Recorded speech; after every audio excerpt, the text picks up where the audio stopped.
থাকিব তাৰ উচিত ব্যৱহাৰ কৰিব বুলি আশা কৰিছোঁ। আৰু ইতিমধ্যে কৈছে এখন কাকত ওলাওঁতে যথেষ্ট কষ্ট হয়। আপোনালোকে যেতিয়া নিউজটো পঠাই দিব, নিউজটোৰ পেপাৰৰ লেআউটৰ পৰা ডিজাইনৰ পৰা ফ্ৰণ্ট পেজত কোনটো নিউজ যাব, বেক পেজত কোনটো নিউজ যাব, লেআউট ডিজাইন কৰিব লগা থাকে। আৰু 12টাৰ আগত পেপাৰ এখন ৰেডি কৰিব লাগিলে যথেষ্ট কষ্ট হয়। সেই কষ্টখিনি পিছত ৰাখি আকৌ ইতিমধ্যে কৈছে যে সমাজৰ প্ৰতিটো স্তৰৰ যাতে বাতৰি আমি কভাৰ কৰিব পাৰোঁ। যিহেতু এইখন প্ৰিণ্ট বা ডিজিটেলতকৈ কিছু পৃথক, বিভিন্ন সময়ত ডিজিটেল মাধ্যমত যথেষ্ট প্ৰচাৰ হোৱা এখন কাকত। আপোনালোকে এইটো টাৰ্গেট অডিয়েঞ্চ কোন হ'ব? আপোনালোকে কেৱল মাত্ৰ উচ্চ পৰ্যায়ৰ বিষয়াৰহে বাতৰি কৰিব নে সাধাৰণ মানুহৰো বাতৰি কৰিব? কাৰণ কাকতখন জনপ্ৰিয় হ'বলৈ হ'লে সাধাৰণ মানুহৰ ওচৰত নিব লাগিব। কোনোবাই যদি সেই অঞ্চলৰ সুনাম কৰিছে, বঁটা পাইছে, সেই বাতৰিটো কৰিব। দুৰ্নীতি যদি কৰিছে সেই বাতৰিটোও কৰিব। আৰু কোনোবা যদি ৰাজনৈতিক নেতা, বিষয়া বা বিভিন্ন অনুষ্ঠান হৈছে সেই বাতৰিটো কৰিব। তেতিয়া পেপাৰখনৰ এংগেজমেণ্ট বাঢ়িব। যিদৰে আমি আজিৰ তাৰিখত বিভিন্ন ঠাইত বিভিন্ন পৰ্টেল হৈছে, ইয়াত যেনেকুৱা DD ডিজিটেল বুলি পৰ্টেল আছে।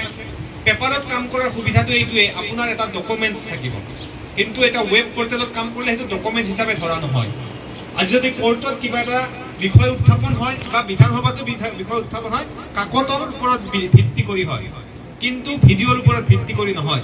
সেয়েহে আপোনালোকৰ কাকতৰ ওপৰত লিখাৰ যিটো মানদণ্ড কিছু উন্নত কৰিব লাগিব বুলি ইতিমধ্যে আবুৱে কৈছে।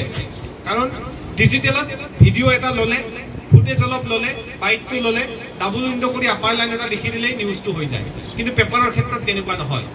পেপাৰৰ ক্ষেত্ৰত আমি যেতিয়া নিউজটো লিখোঁ, তাত headline, credit line, dead line, অৰ্থাৎ হেডলাইন লিখাৰ পিছত আপোনালোকৰ স্থানীয় সংবাদদাতা ক'ৰ পৰা পঠাইছে সেইটো ক্ৰেডিট লাইন, তাৰপিছত ডেড লাইনটো থাকে।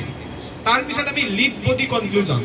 লিডত আৰম্ভণি হ'ব, বডিত মূল কথা থাকিব আৰু কনক্লুজনত সামৰণি থাকিব।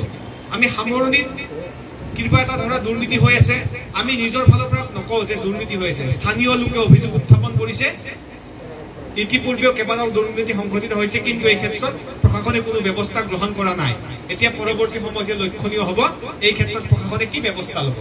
আমাৰ এই মন্তব্য, কিন্তু আমি অভিযোগ উত্থাপন হৈছে বা স্থানীয় লোকে এই বিভিন্ন সময়ত ধৰক পথ দুৰ্ঘটনা হৈ আছে, কিন্তু প্ৰশাসনে কোনো ব্যৱস্থা লোৱা নাই বুলি স্থানীয় লোকে অভিযোগ উত্থাপন কৰিছে। আমি কোৱা কথাখিনি ডাইৰেক্টলি নহয়, ইনডাইৰেক্টলি আমি কওঁ। কনক্লুজনত সেইটো থাকিব।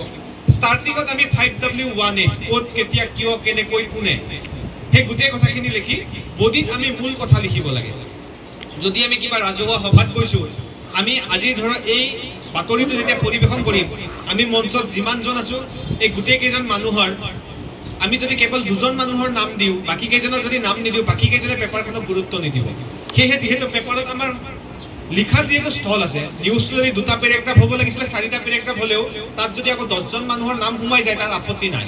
সেয়েহে এখন সভাত যদি আমি বাতৰি পৰিৱেশন কৰিছোঁ, যিমান পাৰোঁ সিমান মানুহৰ নাম অন্তৰ্ভুক্ত কৰিব লাগে, যাতে পিছদিনা সেই কাকতখনত নাম যেতিয়া ওলাব, তেতিয়া মানুহজনে পেপাৰখনত ডাউনলোড কৰিব, পেপাৰৰ নিউজটো শ্বেয়াৰ কৰিব, আৰু তেতিয়া আপোনাৰো সংবাদদাতা হিচাপে গুৰুত্ব বাঢ়িব যে এজন ব্যক্তিৰ নাম যেতিয়া কাকতত ওলাব।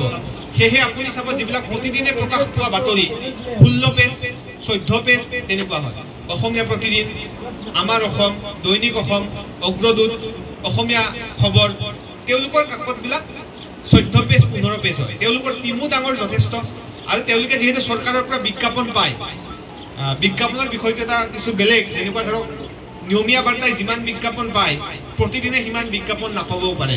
চৰকাৰৰ লগত যিহেতু নিয়মীয়া বাৰ্তাৰ ভাল, বা চৰকাৰৰ যিকোনো বিজ্ঞাপন নিয়মীয়া বাৰ্তাত দিয়ে, পেপাৰসমূহ বিশেষকৈ জনসংযোগ বিভাগৰ বিজ্ঞাপনৰ দ্বাৰা চলে।